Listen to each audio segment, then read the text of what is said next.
Gentlemen, and welcome to the Chicago Communicator News Media On Point this evening.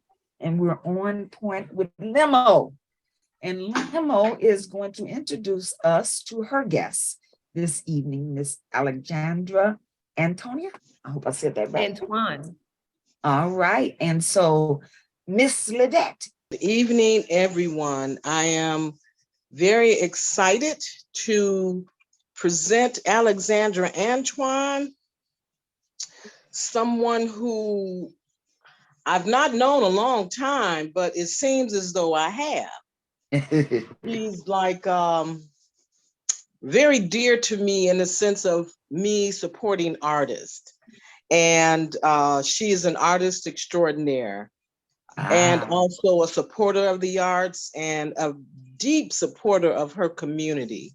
And I think Alexandra is global community, because I think wherever she goes, she attempts to include community and its roots and what the people are doing and the pulse that drives that community. So I appreciate her in that sense.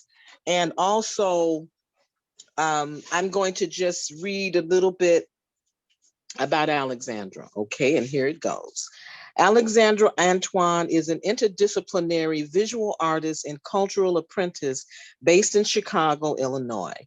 Her work acknowledges the influences of her Haitian culture and interest in portraiture, food, farming, and physical labor in traditional artistic practices of the African diaspora. She honors the different forms and functions of her work in the process of her vision coming into fruition. She received her BFA in Fine Arts and Arts Education from the School of the Art Institute of Chicago, and her work has been exhibited nationally and internationally.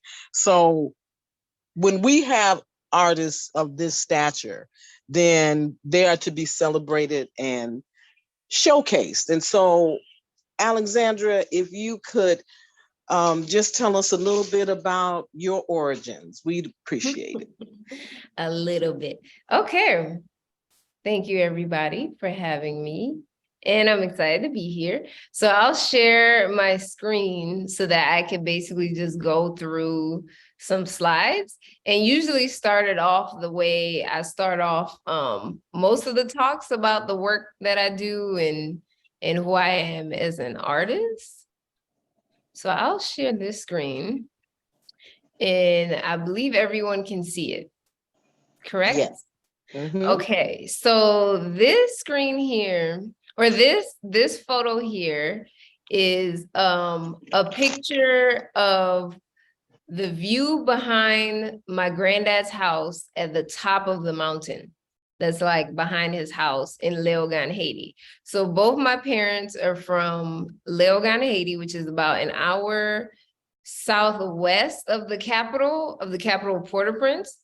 I always like to show this picture because I like to represent and honor the people whose land I come from, the land that inspires me, that nourishes me, that makes me feel truly at home. So I always like to show people this image because this is truly where my soul gets nourished. And then I also like to start off with honoring one of my ancestors. So every time I talk about my work, I always bring in one of my ancestors. And this is my Mata Lala, my great aunt. And we were pretty close, like leading up to her transition. But she is one of my ancestors who I talk to on a daily basis. So I always like to give props to the people whose lineage I come from, because without them, I would not be. So I always like to show the land and represent for my people. And now we can go off to where, like, some of my work. So I'm originally from Florida, Miami, Florida, to be exact. Born there and then moved to Orlando, Florida, around like middle school age. So, but Florida has always been home for me. And I grew up in a very Haitian household. So that meant even though we were in America everything else was Haitian. So I was having Haitian food every day. I saw Haitian artwork on the walls every day. There was color everywhere. Like all of the Haitian artwork was colorful. It was like bright tropical colors. Haitian music, compa was playing all the time. House parties were happening. Like it felt like every other week. Everything culturally was Haitian. So I was growing up with a strong sense of the people I come from. So for me, when it comes to my art, I like to show the people who I know and people who I've met across my journeys, and show them in a way that I only know, which is like beautiful Black people across the diaspora. So I'll show like a couple pieces of like some of my earlier works, and then you'll see like some of my style too. I did go to art school for like 2 years after community college, but I'll say my artistic style, it formed on its own. Like it wasn't something that developed once I got to art school. It was something that I had before that. Like even if I didn't go to art school, it still would have developed itself. So I do like to honor that gift was already there. I am somebody who always knew I wanted to be an artist, so that was a vision that I always held. And I always knew it was possible. There was nothing in my mind that made me think it wasn't possible, because I was seeing it all the time growing up. I do do a lot of work in different mediums, because the way I work is I have the idea and the inspiration, and the medium it decides to come out in, that's how I let it come out. So I don't just say I'm a painter or I'm just a printmaker, because sometimes it wants to come out as a wood sculpture, and that is okay. So I let the energy and the inspiration come out the way it wants to. The first image, this one, is Safi, and she is a woman I met when I was traveling in Bamako in 2011. And this is her son, Numunke. And I was like, why not just show life, like beautiful life here? So this is a oil painting that is now in a women's birthing center in Oak Park. This piece here is one I did. Oh, how timely. So January 1st is Haitian Independence Day. And so this piece is looking at Toussaint Louverture and like honoring just like Haiti as an independent nation, independent Black nation. And this was like there was like 8 to 10 color screen print of this. And someone did purchase this, so this is now in a collector's home. But I was taking a lot of inspiration from Afrocobra too, and just like the colorfulness of life that I see when it comes to my people. And then I'll show a couple more works, and then I'll also talk about like some travels that I've done before coming to Chicago, and then some travels I've done while I've been in Chicago. So these two are works. On the right is one of my aunts who I love dearly, and she lives in Leogan right now.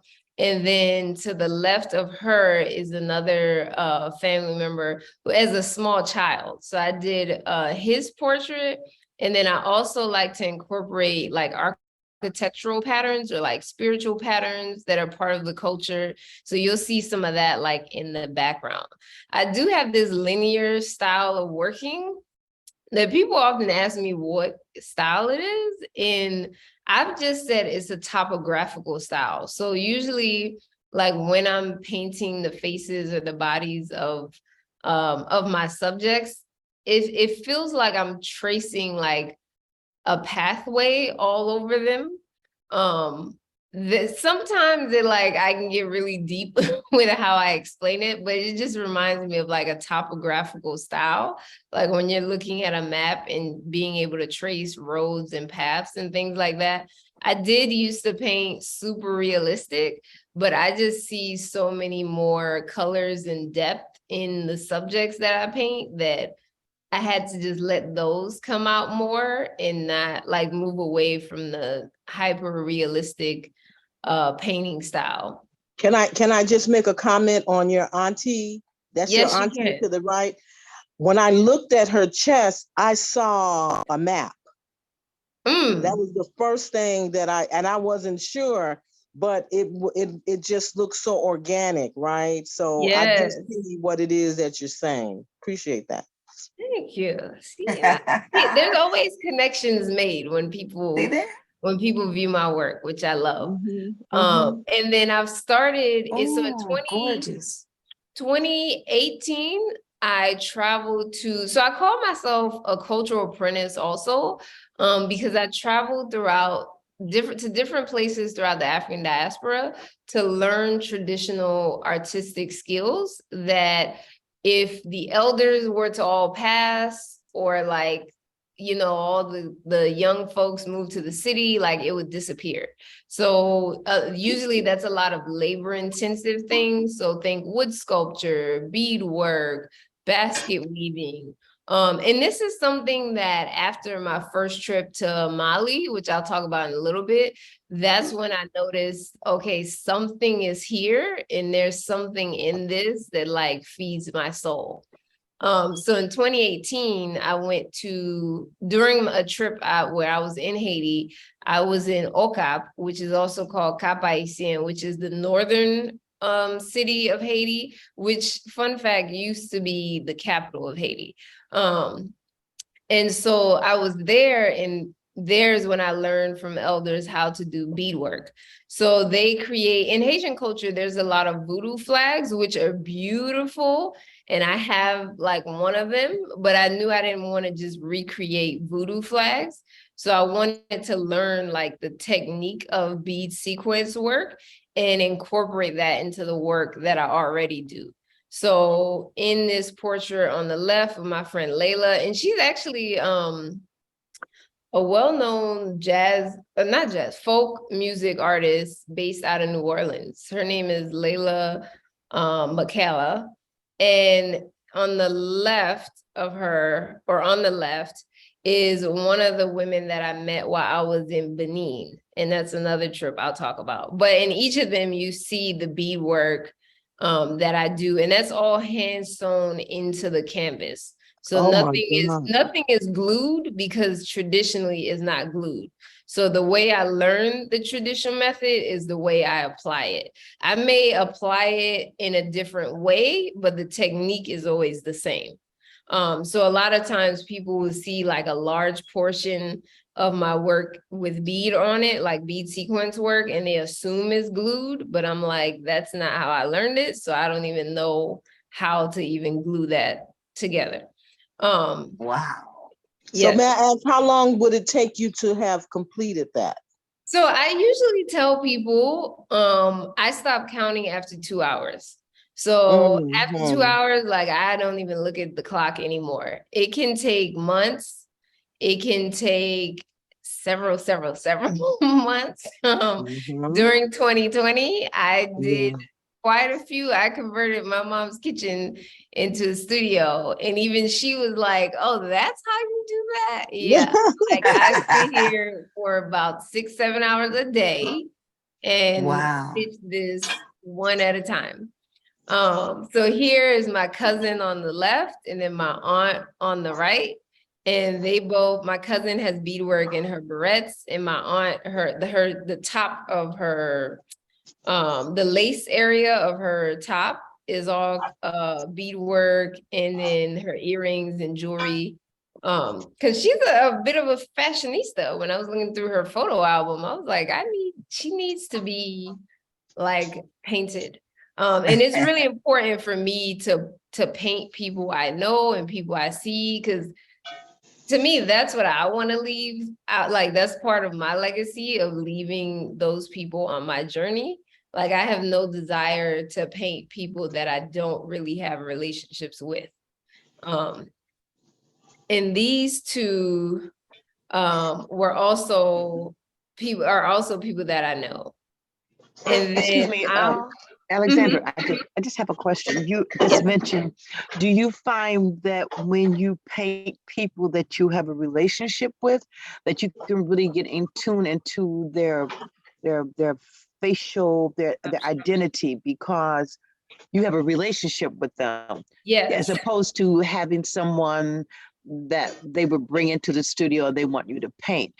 yes. This painting, this it's a relationship, it's a connection, and that's how you'll be able to put that on the canvas. Is that Yes, correct? and it also helps like when I'm thinking about color choice or like as I'm painting the energy that I put into it, because each piece, like I do lay hands on my canvases before I paint them. And just to like put the right energy on it. And then as I'm painting people, I'm usually thinking about interactions I've had with them, conversations we've had, like laughter that we've shared. So it puts, I'm like putting an energy into it. And usually like, let's say a couple times I've been asked to do some commission work. I usually talk to the person a lot before I even get to the point of painting. And usually it's somebody I know. So it's not too far off of like they're not that much of a stranger. But it helps when I get to know the person and like sit down and talk and like, well, why do you want me to do it? Like all the artists that you could have chosen, what is it about my work that's pulling you to this? Because I'm really all about like the things that are meant to be made by me will be made. Things that are for me are for me. So everything I may not need to paint. And that's one reason why I usually don't paint celebrities, because I'm like, I have no connection to them. So when I talk about the work, what am I talking about except for what other people have said about them? Like, I don't know them. Now, if I get to know them, that's another story, but you know. And so doing that work, then, so now I'll talk to you about 2018, 2010 this was.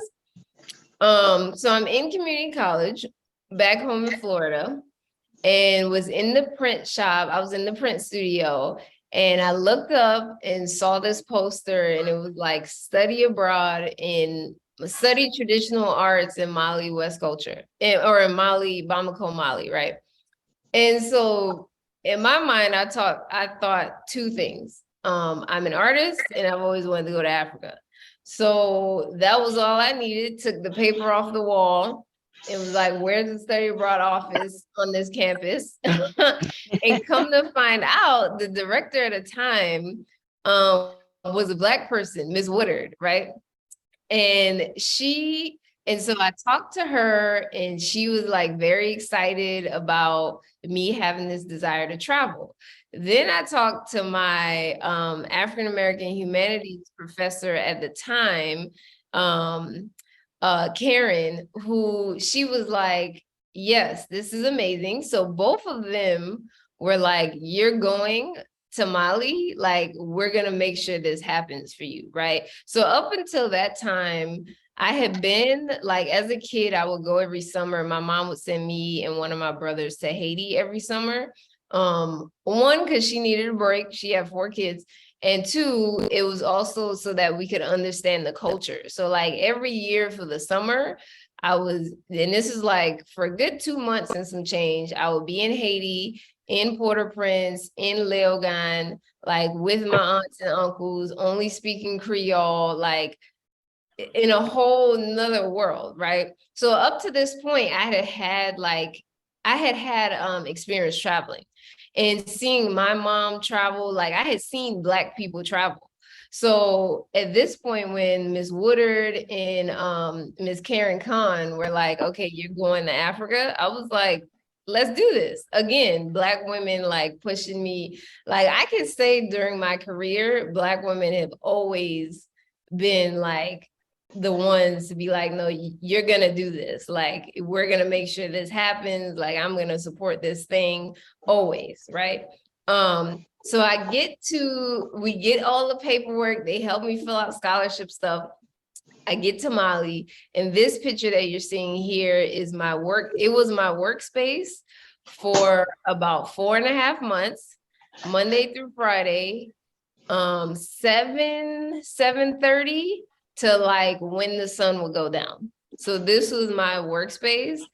for those hours, Monday through Friday. And I told my teacher I needed weekends off because, you know, I'm coming from America. I was like, I need time off. But he was like, we can work on weekends too. And so I chose to learn traditional wood sculpture.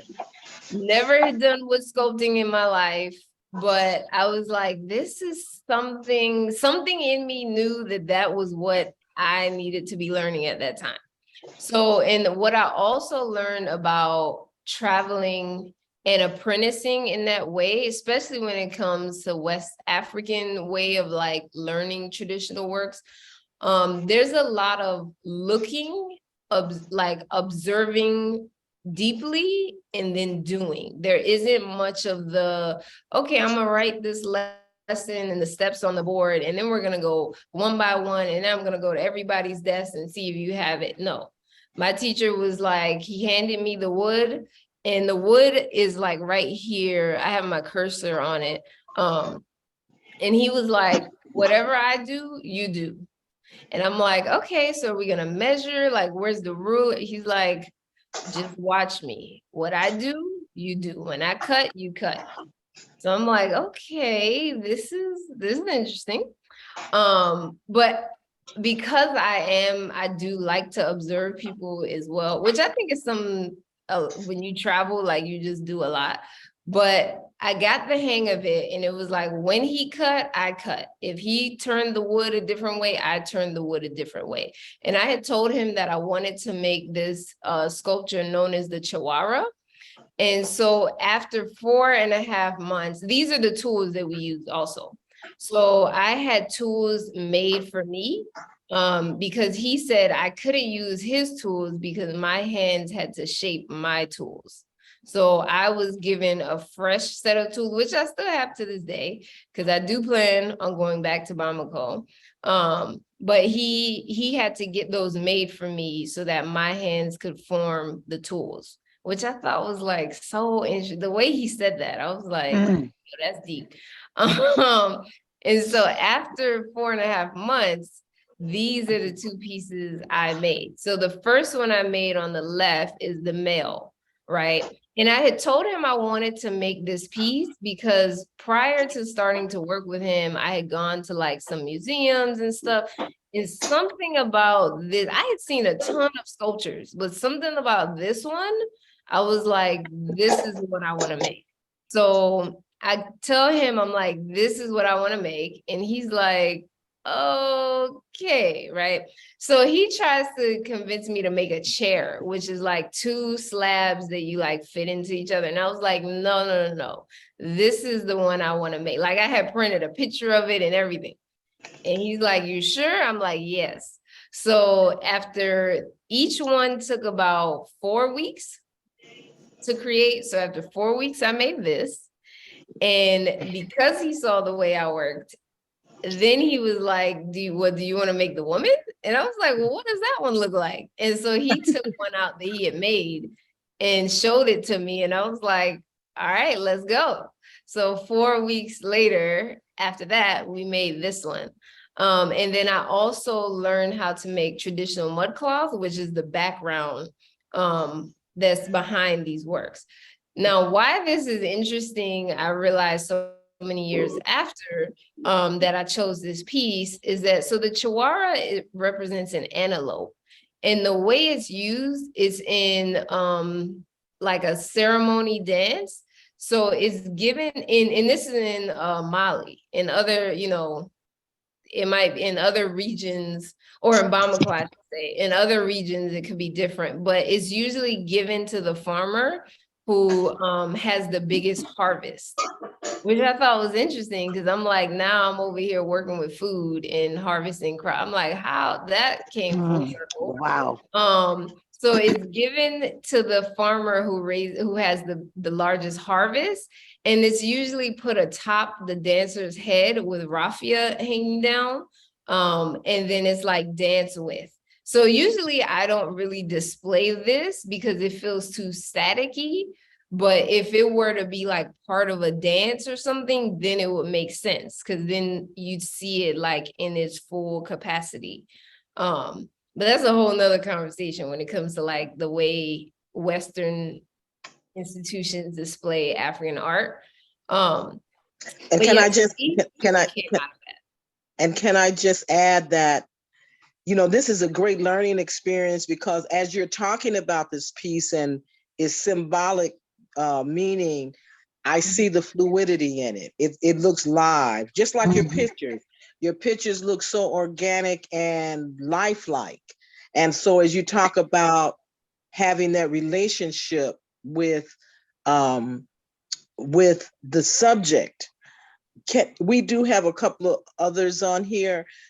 So I like to just take a quick little few-minute break and introduce everyone so that you get to know who everyone is, Alex, because they've taken the time to get to know you, and I'm quite sure everyone is pleased. So if everyone can introduce themselves. Oh, Don't jump in the first, don't be the first to jump okay, in. I'll jump in it. Miss Gina. I'm the president of the Garfield Park Advisory Council and also the chair for health and wellness. And I just want to say I met Alexandra at a cooking class.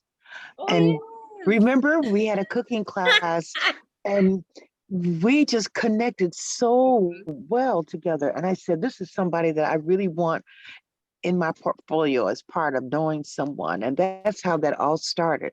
And since then, I've just come to know that she is a woman of extraordinaire, had no idea of who she was until meeting her, talking with her, connecting with her. Now a member of the GPAC, and she's just come and it's just inspired me because it's all about the community. And I have been so inspired by her. So that's just my little note. But I'm Miss Gina, Garfield Park Advisory Council President and Health and Wellness Committee. I guess I'll pass it on to you.